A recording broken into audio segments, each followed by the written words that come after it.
Hello everyone, it's Old Guardian here.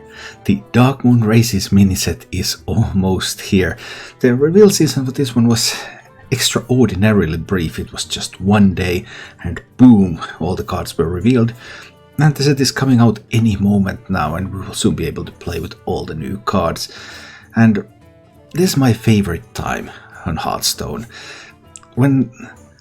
The moment when all the cards are there, all the opportunities are there, but the reality has not yet.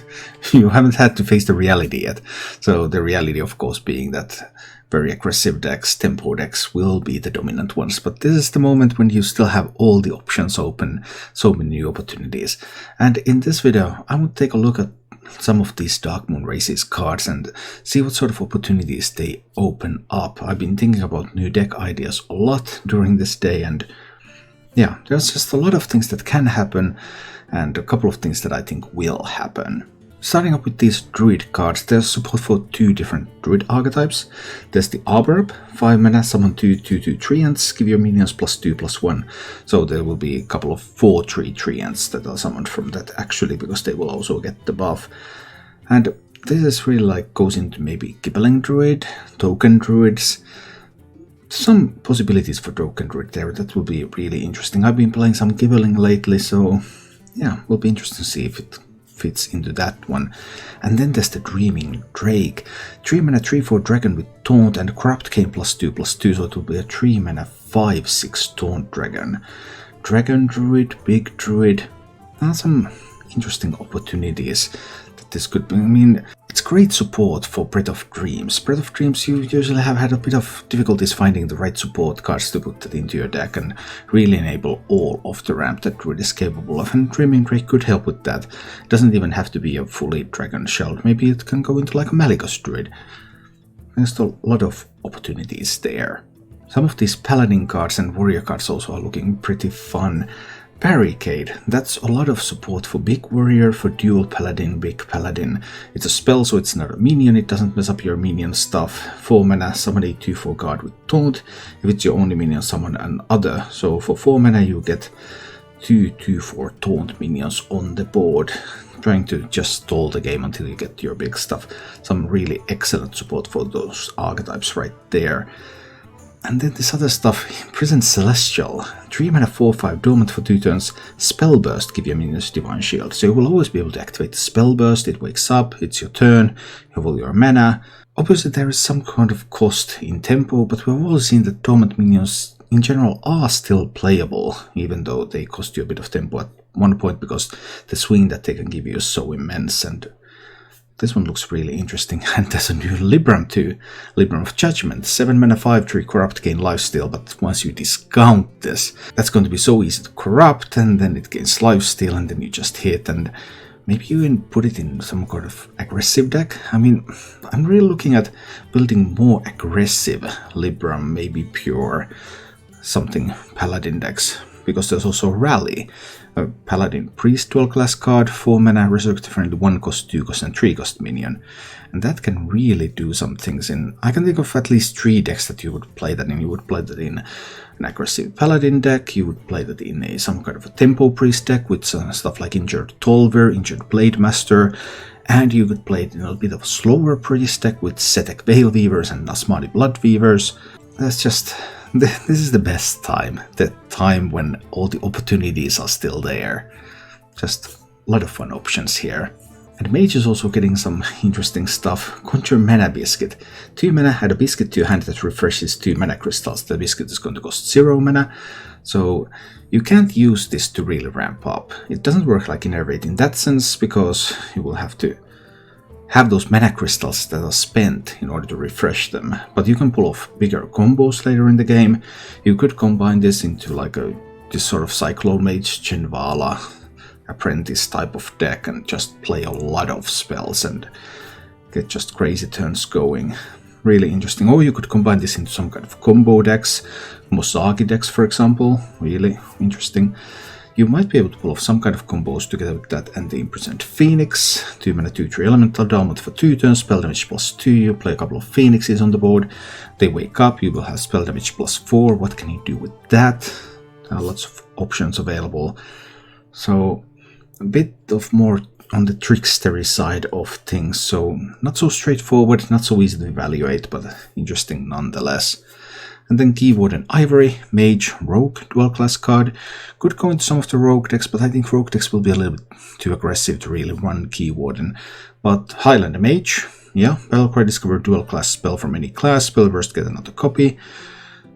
A lot of them cost like 1 mana, so you're quite able to do turn 6, play this, play the dual class spell, get another copy of that. Yeah, seems interesting, especially for Highlander Mage, which really likes having legendary cards in it, I guess. And looking into Priest, then there's some really interesting Priest support. Priest is not doing well right now, and to be honest, I don't think these cards will necessarily make Priest do well either, but Dark Inquisitor Sanesh, Battlecry, reduce the cost of all corrupt cards in your hand and deck by 2. I've already been thinking about using this in a Clown Priest deck, where you just run the Insight, you draw some minions, you have only a few minions in the deck, you discount your clowns, then you corrupt your clowns, and then you have a lot of clowns. It's going to be a Clown Fiesta, maybe, who knows. Hysteria, choose a minion, attacks random minions until it dies. Priest, Warlock.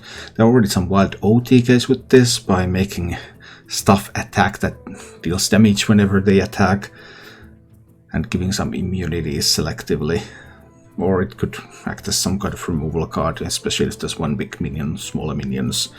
The Deathwing effect basically. Looks interesting. And Lightsteal, something for Tempo Priests. 4 mana 3/6 elemental healing effects also give affected minions +2 health. So you build this sort of Tempo Priest deck, you put that Rally in there, you put those injured minions in there, you put Circle in there, you put Inner Fire in there, you put Lightsteal, big stuff and things explode. Something like that maybe. And these are some of my real favorites for this new mini set. Envoy Rustwix. Oh, it's so endearing. A Warlock card, 5 mana 5/4 Demon. Death Rattle, shuffle 3 random Prime Legendary minions into your deck. Then you play this in a Canretard deck, and then you get it back from Canretard, and you keep shuffling more Prime Legendary minions into your deck. The downside is that you're going to be so very, very dead, so you can't actually get use of all that value, but it would be hilarious if it worked. I'm going to play with that card, even if it sucks, but it just seems so interesting. And then Lucky Soul Hoarder, which is actually, I think, is a good card, probably for both Warlock and Demon Hunter. 3 mana 3/4 Battlecry, shuffle 2 Soul Fragments into your deck. That's already kind of okay. And then if you corrupt it, it also draws a card, so it's even better. So yeah, that seems sweet. These classes can now get so many soul fragments into decks, and they run Sociologist, and they also run a lot of cards that destroy soul fragments in the deck to do effects, so this just gives them so much more leeway with all that soul fragment generation. Speaking of Demon Hunter and Hunter are getting the Felfire Deadeye. 2 mana 2/3, your hero power costs 1 less, so Demon Hunter hero power is going to be free. Then you could play this on 2 and hero power, then on 3 you could play the Satyr and hero power. Some options there. Or you could play Hunter, and with this one and Face Stalker you could get to do some things, interesting opportunities. And then one of what I think is going to be the real stars of this set is Illiterate Studies. This is probably even the best card in the set. Discover an Outcast card, your next one costs 1 less. So you get an Outcast card, Outcast cards tend to be pretty decent. And you can set it up so that you can Skull on 5, for example, and yeah, just seems really sweet. Shaman is also getting some interesting new tools. Shaman has had difficulties surviving the early game. I tried to play a little bit of Control Shaman recently. Hard to survive. Landslide could help with that. Deal 1 damage to all enemy minions. If you're Overlord, deal 1 damage again. So some opportunities with that. And then some of this aggro mid-range Shaman card, Mistrunner, 5 mana 4/4 Battlecry, give a friendly minion +3/+3, overload to you for 1. Is that enough stats? It's quite a lot of stats, but I'm not sure if it's quite enough. Anyway, if some kind of more aggressive Shaman decks that actually care a little bit about the board could become more commonplace, then Mistrunner could definitely see play in those.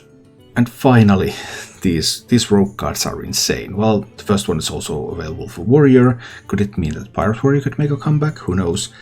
But, I mean, Nitro Boost Poison or Tinker Sharpsword Oil Light. however you want to call it.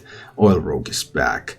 1 mana, give a minion +2 attack, corrupt and your weapon. It doesn't give the minion your weapon, it actually gives your weapon +2 attack, by the way, when it's corrupted. So give a minion +2 attack and give your weapon +2 attack for 1 mana when it's corrupted, and it's 1 mana card, so you corrupt it with anything. And yeah, that's crazy strong. I can totally see aggro rogues coming all over the place, South Sea deckhands, charging, giving minions, giving weapons some plus attack. That looks really, really strong.